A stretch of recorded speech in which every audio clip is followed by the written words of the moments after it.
الحمد لله حمدا كثيرا طيبا مباركا فيه الصلاة والسلام على رسول الله وعلى آله وصحبه ومن والاه أما بعد. Par la grâce d'Allah subhanahu wa ta'ala, nous sommes toujours durant les jours, les moments bénis du mois de Ramadan. Et durant le mois de Ramadan, le serviteur se doit de frapper à la multitude de portes qu'on lui présente. Ces portes sont les portes de l'adoration et de la servitude. Ces portes sont la sagesse pour laquelle Allah tabaraka wa ta'ala l'a créé, tout comme il lui dit dans le Coran: وَمَا خَلَقْتُ الْجِنَّ وَالْإِنسَ إِلَّا لِيَعْبُدُونَ. Et je n'ai créé les djinns et les hommes que pour qu'ils m'adorent. Et sachez, ô vous les croyants, que parmi les plus grandes portes du bien, qui élève en degré auprès d'Allah le tout miséricordieux, qui prémunit de la fournaise, qui expie les fautes, efface les péchés, parmi les actes les plus aimés auprès du tout miséricordieux, il y a dhikrullah, il y a la mention d'Allah et son rappel. La mention d'Allah et son rappel. Abu Darda radiyallahu anhu nous dit, comme le rapporte l'imam al-Tirmidhi, que le prophète sallallahu alayhi wa sallam a dit: Ala ukhbirukum bi khayri a'malikum wa azkaha 'inda malikikum wa arfa'iha fi darajatikum wa khayrin lakum min infaqi adh-dhahabi wal wariq wa khayrin lakum min an talqaw 'aduwwakum fatadribu a'naqakum fayadribu a'naqakum wa tadribu a'naqahum qalu bala ya rasulallah qala dhikrullahi ta'ala. Un jour, le prophète alayhi salatu wassalam, s'adressant aux compagnons, a dit: Ne voulez-vous pas que je vous informe des œuvres les plus de l'œuvre la plus aimée,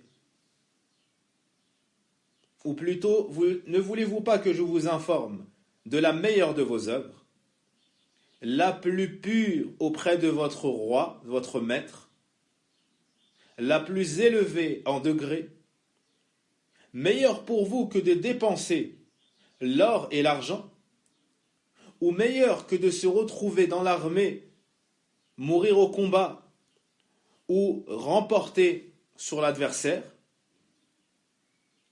Ils répondirent: Mais si, ô messager d'Allah.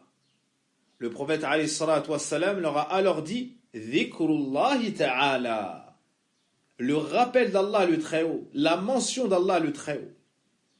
Ainsi, parmi les œuvres les plus aimées d'Allah, les meilleures des œuvres en islam, meilleures que de dépenser l'or et l'argent, une des œuvres les plus pures auprès d'Allah, le fait de le mentionner.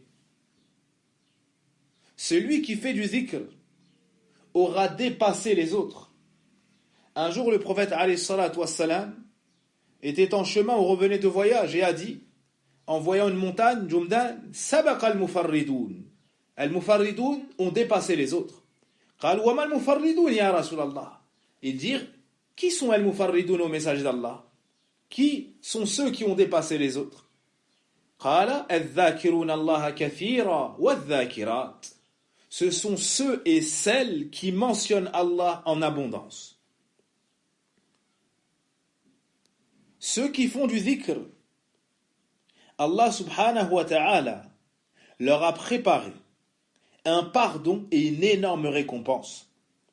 Dans Suratul Ahzab, lorsqu'Allah Azza wa Jalla a mentionné les caractéristiques de ses serviteurs pieux et vertueux à travers l'islam, la foi, la véracité, il finit en disant وَالذَّاكِرِينَ اللَّهَ وَالذَّاكِرَاتِ. Ceux et celles qui mentionnent Allah. أَعَدَّ اللَّهُ لَهُمْ مَغْفِرَةً وَأَجْرًا عَظِيمًا. À cela, Allah a préparé un pardon et une énorme récompense. Dhikrullah, c'est la vie des cœurs. La mention d'Allah, c'est la vie des cœurs. Et il n'y a pas de vraie vie sans celle-ci. Abu Musa al-Ash'ari radiyallahu anhu nous dit, comme le rapporte l'imam al-Bukhari rahimahullahu ta'ala, le prophète sallallahu alayhi wa sallam a dit: Mathalu alladhi yadhkuru rabbah walladhi la yadhkuru rabbah Mathalul hayy wal mayyit. L'exemple de celui qui mentionne son Seigneur face à celui qui ne le mentionne pas est semblable à la différence qu'il y a entre le vivant et le mort. Avec dhikrullah, il y a la vie du cœur. Il y a le délice et le bonheur. Rien n'apaise le cœur, ne lui accorde la tranquillité, la stabilité et la sérénité comme dhikrullah. C'est pour cela que dans Surat Ar-Ra'd, Allah nous dit dans son noble livre الذين آمنوا وتطمئن قلوبهم بذكر الله ألا بذكر الله تطمئن القلوب. Ceux qui ont la foi et dont les cœurs s'apaisent à la mention d'Allah. N'est-ce point avec la mention d'Allah que les cœurs s'apaisent? Avec dhikrullah, il y a la délivrance face à toute difficulté. Et il y a la facilité après la gêne et la difficulté. Il y a le bonheur après la tristesse, la largesse après l'étroitesse. Il y a le bonheur après le malheur, et la réussite dans ce bas monde et dans l'au-delà. Il y a le remède face à tous les maux. Tout cela avec dhikrullah. Le prophète alayhi salatu wassalam nous dit Da'watu dhinnun idh huwa fi batni al-hut. La ilaha illa anta subhanaka inni kuntu min adh-dhalimin. Le prophète alayhi salatu wassalam nous dit l'invocation de l'homme au poisson lorsqu'il était dans le ventre de la baleine. Nulle divinité n'est réellement digne d'être adorée si ce n'est toi, exempt sois-tu de tout défaut. J'étais certes du nombre des injustes. Ma da'a biha madha mu'minun fi shay illa farraj Allahu an illa stajab Allahu lah. Il n'y a pas un musulman qui invoque Allah pour une chose en ces termes sans qu'Allah ne l'exauce. Sans qu'Allah ne l'exauce. Avec dhikrullah subhanahu wa ta'ala, on te maintiendra ses bienfaits et on t'augmentera de ses grâces et on repoussera de toi les méfaits. Allah nous dit dans le Coran Wala in shakartum la azidannakum. Et si vous êtes reconnaissant, assurément, je vous ajouterai. Je vous ajouterai. Avec dhikrullah, tu as un rempart et un bouclier contre le shaitan et contre les nuisances. Contre le diable et contre les nuisances. Le prophète sallallahu alayhi wa sallam nous dit Ma amila adamiyyun amalan anjalahu min adhabillahi min dhikrillahi tabaraka wa ta'ala. Aussi, dans le long hadith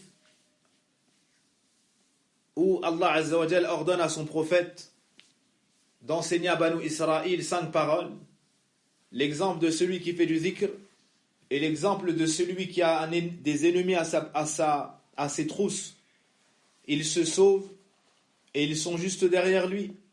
C'est alors qu'il trouve une forteresse, y pénètre et se protège à l'intérieur. Le prophète alayhi salatu wassalam a dit c'est l'exemple de dhikrullah. C'est l'exemple de dhikrullah. Avec dhikrullah, il y a l'effacement des fautes, la disparition des péchés. Le prophète alayhi salatu wassalam nous dit Man qala subhanallahi wa bihamdihi mi'ata marra huttat anhu khatayah walau kanat mithla zabadil bahr.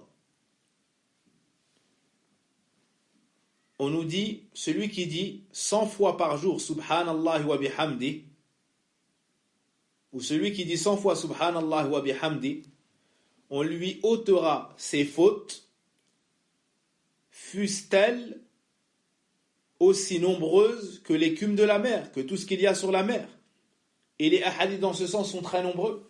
Celui qui dit 100 fois la ilaha illallah, wahdahu la sharika lah, lahul mulk wa lahul hamd, wa huwa ala kulli shay'in qadir, on lui inscrit 100 récompenses. On lui efface 100 péchés. Et peut-être même qu'on l'élève de 100 degrés. Avec dhikrullah, tu plantes ce que tu veux récolter au paradis. Tu plantes ce que tu veux récolter au paradis. Celui qui dit subhanallahi wa bihamdihi, on lui plante un palmier au paradis. on lui plante un palmier au paradis, comme le rapporte l'imam al-Tirmidhi rahimahullah ta'ala. Et lorsque le prophète alayhi salatu wassalam a rencontré le prophète Ibrahim alayhi salam, il lui a dit: transmets mon salam à ta communauté et informe-les que le paradis est une terre vierge et que sa terre, son sol est bon et que son engrais, ou plutôt que son eau est douce et que ses graines, c'est-à-dire ce qui va donner la pousse des arbres, c'est Subhanallah, walhamdulillah, wa la ilaha illallah, wallahu akbar. Et rien de mieux après le repentir pour effacer les péchés. Un jour, alors que le prophète alayhi salatu wassalam passa près d'un arbre dont les feuilles étaient sèches, il a pris un bâton et a tapé sur les branches, et les feuilles sont tombées et se sont éparpillées. Puis il leur a dit: certes, Subhanallah, walhamdulillah, wa la ilaha illallah, wallahu akbar font tomber les péchés du fils de Adam, tout comme vous venez de le voir. Tout comme les feuilles de cet arbre tombent les unes après les autres. La ilaha illallah, ou plutôt le dhikrullah subhanahu wa ta'ala, avec cela tu vas alourdir ta balance pour le jour de la résurrection. Avec cela tu vas obtenir l'amour du tout miséricordieux. Avec cela tu ne te fatigueras pas. L'imam al-Bukhari rahimahullah ta'ala nous mentionne ce célèbre hadith: Kalimatani khafifatani ala al-lisan, thaqilatan fil mizan, habibatani ila ar-Rahman, subhanallahi wa bihamdi, subhanallahi al-azim. Il y a deux paroles. Deux. C'est très peu, c'est léger. Deux paroles légères sur la langue, lourdes dans la balance, aimées auprès du tout miséricordieux. Subhanallah wa bihamdi, subhanallah al-azim. Exempt soit Allah, et toutes les perfections lui reviennent de droit. Exempt soit Allah, l'immense. Avec dhikrullah, tu vas repousser les insufflations sataniques et le mal du diable de manière générale. Dans Surat Fussilat, Allah Azza wa Jal nous dit: وَإِمَّا يَنزَغَنَّكَ مِنَ الشَّيْطَانِ نَزْغٌ فَاسْتَعِذْ بِاللَّهِ إِنَّهُ هُوَ السَّمِيعُ الْعَلِيمُ. Allah Azza wa Jal nous apprend à chercher refuge auprès de lui en disant: A'udhu billahi minash shaytanir rajim. Et cela dès lors que Shaitan tente de nous insuffler de mauvaises choses.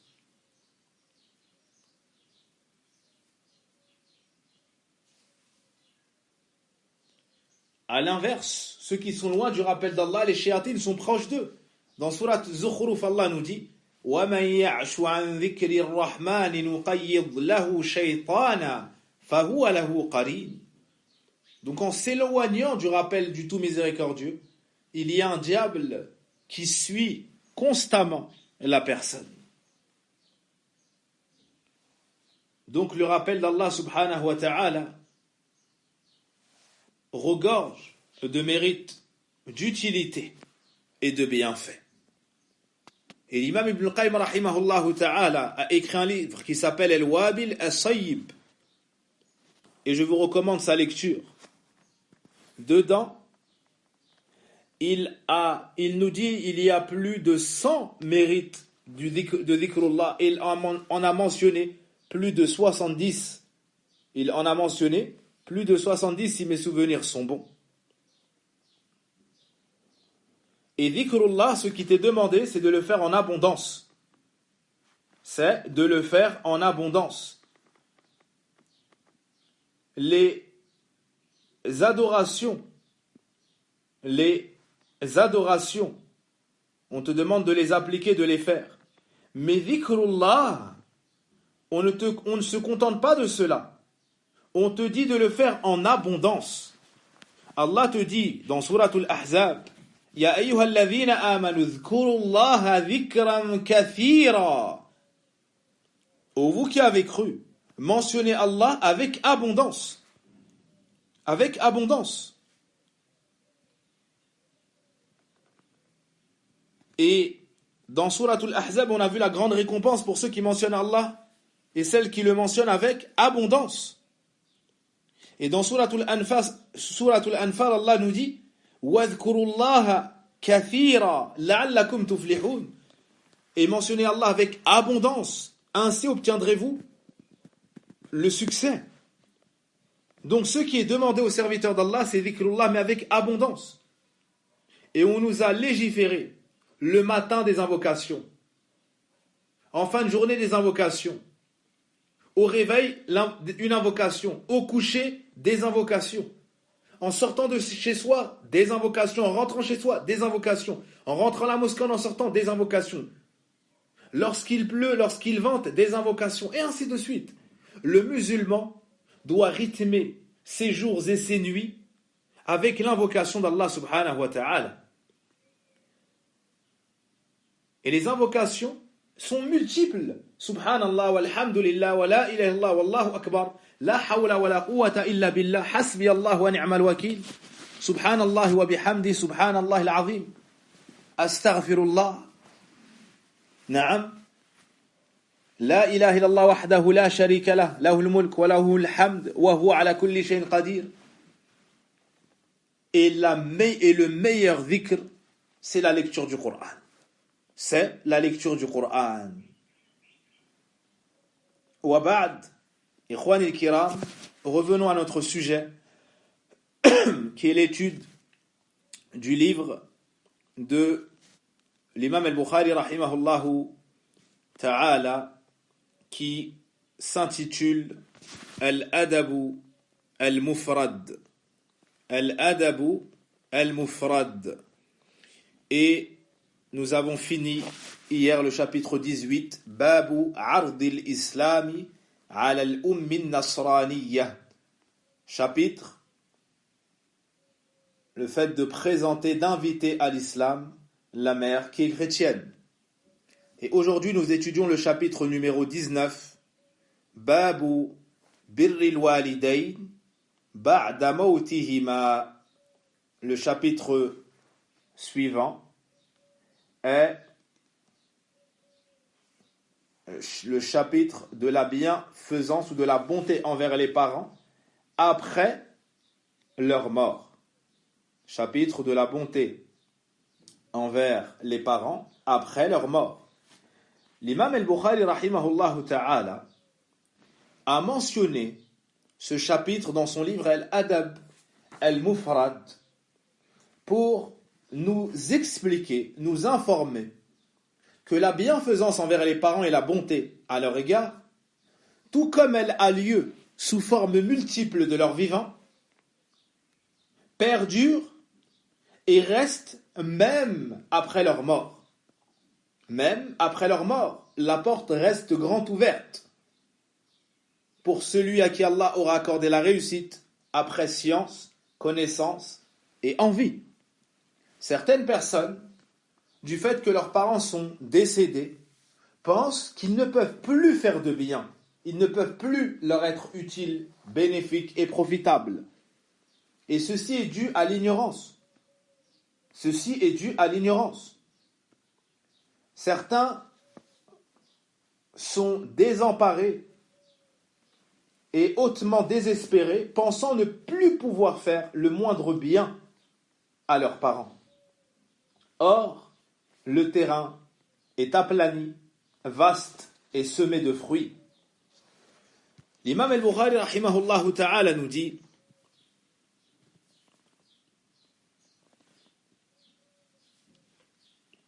que Abu Usayd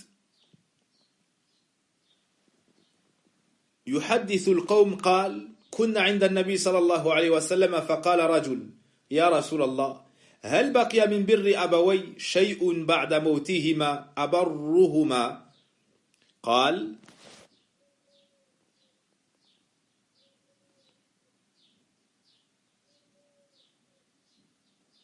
أو أبرهما قال نعم خصال 4 الدعاء لهما والاستغفار لهما وإنفاذ عهدهما وإكرام صديقهما وصلة الرحم التي لا رحم لك إلا من قبلهما.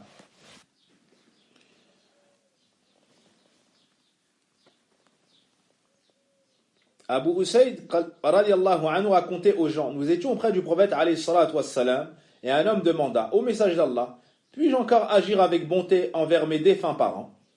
Le prophète sallallahu alayhi wa sallam répondit oui. Tu le peux à travers 4 choses. Invoquer Allah en leur faveur, implorer le pardon d'Allah pour eux, exécuter leurs engagements et être généreux avec leurs amis.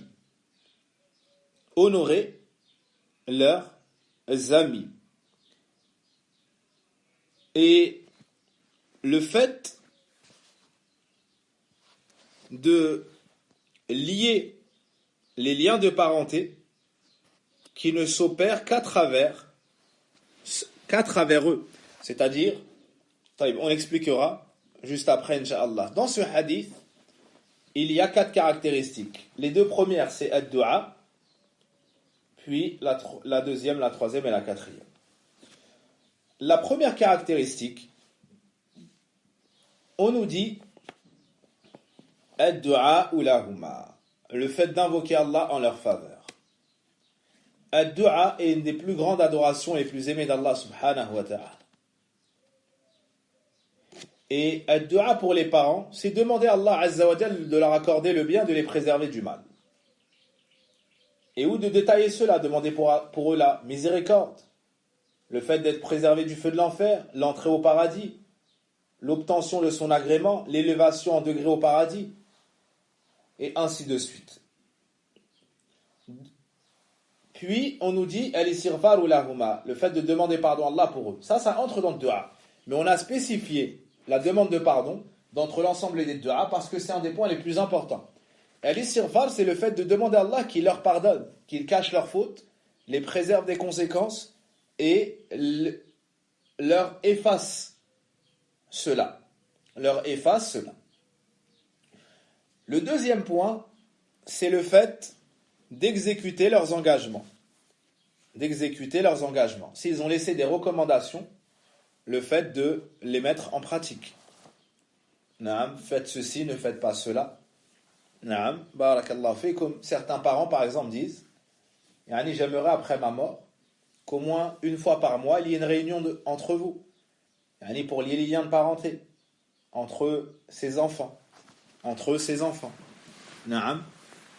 Et il se peut même qu'il demande que ça ait lieu dans telle demeure, dans la maison familiale, ou dans celle du fils ou de la fille aînée, et ainsi de suite. Il est bon aux enfants d'observer cette recommandation. Ou bien, le père a un commerce et il demande à ses enfants de reprendre l'affaire. Ou bien il a une maison, il demande, si ils ne sont pas dans le besoin, de garder cette maison pour que ce soit un foyer familial. Et lorsque vous venez en vacances ici ou là, ou si une personne a un problème, il y a cette demeure qui a son histoire et ainsi de suite. Quelle que soit la recommandation, de prendre de son argent et de faire une mosquée ou autre chose. La recommandation suivante, c'est d'honorer leurs amis. Honorer leurs amis, c'est-à-dire faire du bien à ceux qu'ils avaient l'habitude d'aimer, de visiter ou par lesquels ils étaient visités, ceux qu'ils affectionnaient particulièrement. Ces gens-là, tu vas les appeler, demander de leurs nouvelles et dire je suis le fils d'un tel, je suis le fils d'une telle. Et subhanallah, l'amour qu'ils portaient à tes parents, va se transposer sur ta personne et à travers toi, ça suscitera un bonheur et un plaisir. Et ça, c'est une chose témoignée et remarquée. C'est que lorsque tu aimes une personne, subhanallah, après son départ et même des fois de son vivant, le simple fait de voir ses enfants te procure un grand bonheur. Et renvoie la personne dans le passé. Et renvoie la personne dans sa jeunesse. Et dernièrement, une personne que j'affectionne, un jeune que j'ai rencontré quand lui était petit. Une personne du 78. Et subhanallah, je l'ai vu il y a taqriban un mois, et je l'ai vu avec ses enfants. Et quand je l'ai vu la première fois, il avait la taille et l'âge de ses enfants. Et subhanallah, ça m'a renvoyé dans le passé, dans les conditions dans lesquelles nous étions. Et lui étudiait, masha'Allah, Allahumma barik al-Qur'an, et al-Tawhid, et ainsi de suite. Pour vous dire que lorsque vous aimez une personne, voir ses enfants, ça procure un bonheur particulier. Naam, ça procure un bonheur particulier. Que dire alors si le parent n'est plus là? Naam, si le parent n'est plus là. Et c'est même bénéfique pour toi parce qu'ils vont te parler de tes parents et peut-être t'apprendre des choses de leur qualité, de leur vertu. Wahakada barakallahu fik. Et ça va, ils vont penser à tes parents, ils vont faire dua pour tes parents eux aussi. Naam. Donc tu les honores. Comment est-ce que tu les honores? Tu prends de leurs nouvelles, tout simplement. Lorsque tu sacrifies une bête, tu leur apportes une partie de la viande. Tu leur fais parvenir des bienfaits d'Allah Azza wa Jal, que ce soit de la nourriture, de la boisson, des cadeaux. Naam. Tu leur offres des vêtements, tu leur offres des choses pour eux ou pour leurs enfants, ou pour ceux qu'ils aiment. Tu les visites également. Tu leur fais da'wa, tu leur offres de la science. Tu cherches à savoir leurs besoins. Tu cherches à savoir leurs besoins. On étudiera un hadith, incha'Allah ta'ala, comment était Abdullah ibn Omar dans ce chapitre-là. Enfin, tu lis les liens de parenté. Enfin, tu lis les liens de parenté avec donc tes tantes maternelles, paternelles, tes oncles paternels, maternels. Naam. Donc il y a aussi le lien de parenté à unir à travers eux, même si toi tu n'as pas de lien direct avec les personnes concernées. D'accord? Par exemple, c'est le frère du père. Toi là-bas, c'est pas un lien direct avec toi, mais du fait que c'est le frère de ton père, ça devient ton oncle. Pareillement, c'est la sœur de la mère, ça devient ta tante. Et tu peux élargir ainsi ton cousin, le fils de ton oncle. Le fils de ton oncle, il y a un lien de parenté. Tes cousins. Mais pour la femme, sa cousine, et ainsi de suite. Et subhanallah, certaines personnes, leurs meilleurs souvenirs, ce sont avec leurs cousins. Et si c'est le cas pour moi, c'est le cas pour beaucoup d'autres avec qui j'ai discuté. On a grandi ensemble de sorte à être plus proche du cousin qui a ton âge, qui est de la même année de naissance que toi, plus proche que ton propre frère de sang. Et en grandissant, tu es plus proche d'eux que certaines personnes qui sont nées du même ventre. Et comme il le disait, Rubba akhin li lam talidhu ummi. Il se peut que j'ai un frère, mais que ma mère ne l'ait pas enfanté. C'est une expression qu'on dit pour les plus proches, les plus proches amis. Donc, on lie les liens de parenté avec ces gens-là, en prenant des nouvelles de temps à autre, en leur faisant parvenir du bien, en prenant des nouvelles de leurs enfants et autres, répondre à leurs invitations. Wa hakada. Barakallahu fikum. Ce hadith a une faiblesse dans la chaîne de transmission. Ce hadith a une faiblesse dans la chaîne de transmission dans un des rapporteurs. Le texte suivant, l'imam al-Bukhari rahimahullahu ta'ala nous dit, selon Abu Hurairah radiyallahu anhu, قال النبي صلى الله عليه وسلم ترفع للميت بعد موته درجة أو درجته يقال له أو فيقول أي رب أي شيء هذه فيقال لولدك استغفر لك. Abu Hurairah radiyallahu anhu nous dit,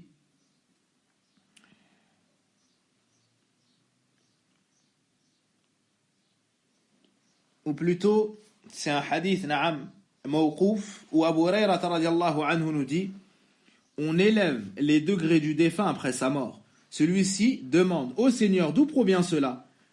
On lui répond, cela vient de ton enfant. Il implore le pardon pour toi. Il implore le pardon pour toi. Ici, on voit que l'enfant peut être bénéfique pour ses parents. On voit que l'enfant peut être bénéfique pour ses parents en demandant à Allah de leur pardonner. Et ici, il y a un encouragement à faire beaucoup de dua pour les parents, particulièrement al-istighfar, la demande de pardon. Particulièrement al-istighfar, la demande de pardon. Tu dis Allahumma ghfir li ummi, Allahumma ghfir li abi, Allahumma ghfir li waliday. Ou Allah pardonne à ma mère, ou Allah pardonne à mon père, ou Allah pardonne à mes parents. Allahumma ghfir lahum, ou Allah pardonne-leur. Et parmi les invocations du Coran, dans Sourate Ibrahim, Rabbana ghfir li wa li waliday. Ou Allah pardonne-moi ainsi qu'à mes parents. Et dans Sourate Nuh, Rabbi ghfir li wa li waliday. Ou Allah pardonne-moi ainsi qu'à mes parents. Donc, ad-du'a et la demande de pardon pour les parents, c'est la sunna des prophètes. C'est la sunna des prophètes. Puis, on a interdit lorsque ces derniers ne sont pas décédés sur l'islam. Avec cela, il y a l'élévation des degrés. Avec la demande de pardon pour les parents, il y a donc l'élévation en degrés. Il ne faut pas négliger cette œuvre aimée par Allah subhanahu wa ta'ala. Le hadith suivant, Muhammad ibn Sirin rahimahullah nous dit كنا عند أبي هريرة رضي الله عنه ليلة فقال اللهم اغفر لي أبي هريرة ولأمي ولمن استغفر له أو لهما قال محمد أي ابن سيرين فنحن نستغفر لهما حتى ندخل في دعوة أبي هريرة رضي الله عنه. Muhammad ibn Sirin dit une nuit nous étions auprès d'Abu Huraira, il a dit oh Allah pardonne à Abu Huraira, à ma mère et à ceux et celles qui implorent de leur pardonner, qui t'implorent de leur pardonner. Muhammad ibn Sirin dit quant à nous, nous implorons Allah de leur pardonner à tous les deux afin que nous fassions partie de l'invocation d'Abu Huraira. On voit ici que les compagnons enseignaient aux pieux prédécesseurs ce que le prophète alayhi salatu wassalam ce sur quoi il les a éduqués. En l'occurrence ici, la bienfaisance envers la mère et être dua pour la mère et la bonté même après la mort de la mère. Et ici, quelle est la dua? C'est la demande de pardon. C'est la demande de pardon pour lui-même et pour sa mère. Ici, on voit une sunna, c'est que quand tu fais dua, commence par ta personne. Quand tu fais dua, tu commences par toi, puis les autres. Puis les autres. Deuxièmement, on tire comme information de ce hadith la grande valeur de la mère et le fait de lui faire du bien même après sa mort. Et le meilleur bien que tu puisses lui faire, c'est être dua pour elle, particulièrement la demande de pardon. Particulièrement la demande de pardon. Et on voit qu'avec la science, tu peux obtenir toi beaucoup de bien et pour ta mère beaucoup de bien. Abu Huraira radiyallahu anhu a été intelligent ici, tout comme l'étaient tous les compagnons. Et ici spécifiquement, c'est que, écoutez l'encouragement qu'il donne aux autres pour faire dua pour lui et sa mère. Il dit, oh Allah, accorde cela à tous ceux qui font dua pour nous. En entendant cela, ça a eu quoi comme effet sur Ibn Sirin?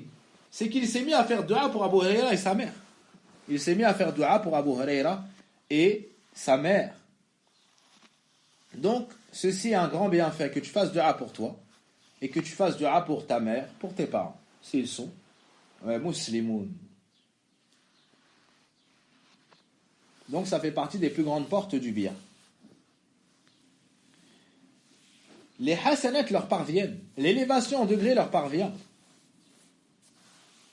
Allah nous dit dans le Coran, dans Sourate Al-Hashr, وَالَّذِينَ جَاءُوا مِن بَعْدِهِمْ يَقُولُونَ رَبَّنَا اغْفِرْ لَنَا وَلِإِخْوَانِنَا الَّذِينَ سَبَقُونَا بِالْإِيمَانِ وَلَا تَجْعَلْ فِي قُلُوبِنَا غِلًّا لِلَّذِينَ آمَنُوا رَبَّنَا. Ceux qui sont venus après eux disent, ô notre Seigneur, pardonne-nous, ainsi qu'à nos frères qui nous ont précédés dans la foi. Et ne mets aucune rancœur dans nos cœurs à leur égard. Donc on voit ici le fait de faire dua pour toi et pour ceux qui t'ont précédé dans la foi et qu'ils ont fait, qu'ils ont accompli ce qu'ils ont accompli et sont partis et sont morts dans leur tombe. Ils ne peuvent plus faire de bien pour eux, mais toi tu le peux. Pour toi, puis pour eux. Et dans Mu'jam al-Kabir de l'imam al-Tabarani, rahimahullah, selon Anas, le prophète alayhi salatu wa salam a dit, écoutez ce grand hadith. probablement que beaucoup ne l'ont jamais entendu. Man istaghfara lil muslimina wa lil muslimat. Kana lahu bi kulli wahidin minhum hasana. Le prophète alayhi salatu wa salam nous dit, celui qui demande à Allah de pardonner aux musulmans et aux musulmanes, pour chacun d'entre eux, Allah lui donne une hasana. Allahu Akbar. Imaginez qu'il y ait, que tu fasses dua pour, il y a combien, on peut supposer qu'il y a combien de musulmans au monde? Des millions de millions. Des millions de millions, si ce n'est 1 milliard ou plus. Si tu dis Allahumma ghfir lil muslimin wa lil muslimat, c'est comme si Allah te donnait 1 milliard de hasanat. Si on dit qu'ils sont des millions de millions, alors 1 million de millions de hasanat. Subhanallah. Ô combien est facilité cette adoration. Le hadith suivant.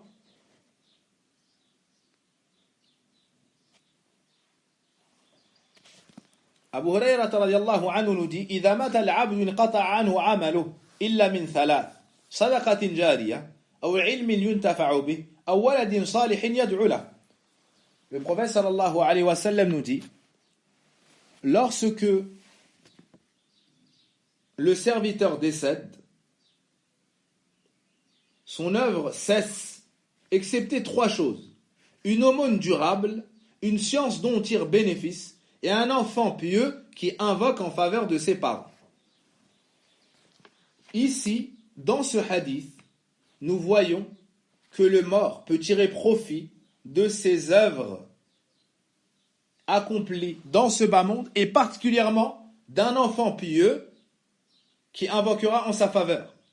Donc les doigts de l'enfant sont d'une grande utilité pour les parents décédés de leur vivant, mais particulièrement après leur départ, après leur mort. Premièrement, sadaqatin jariya, une aumône durable, une aumône qui perdure. C'est-à-dire une aumône dont les bénéfices continuent après la mort de l'individu. Comme quoi, par exemple? Comme un puits, comme un fourrage, comme un arbre fruitier, comme une aumône mise dans une mosquée, ou un centre d'apprentissage, ou un dortoir pour orphelins, et beaucoup d'autres œuvres dont les hasanat restent, parce que l'utilité perdure après ta mort.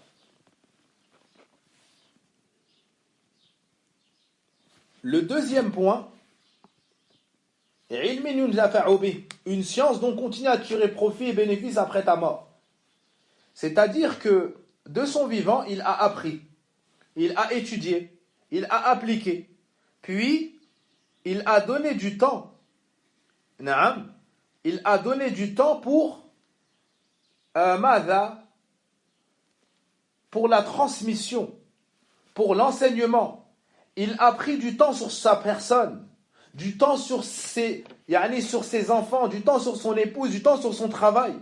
Et s'il voulait, il le mettrait dans ça. Mais il choisit de le donner pour Allah subhanahu wa ta'ala, pour faire connaître son Seigneur à ses serviteurs, pour faire connaître son messager à ceux auxquels il a été envoyé, pour faire connaître l'islam à ceux pour qui Allah a agréé cela comme religion. Et il s'efforce de les orienter vers cela, n'attendant d'eux aucune reconnaissance, aucun salaire.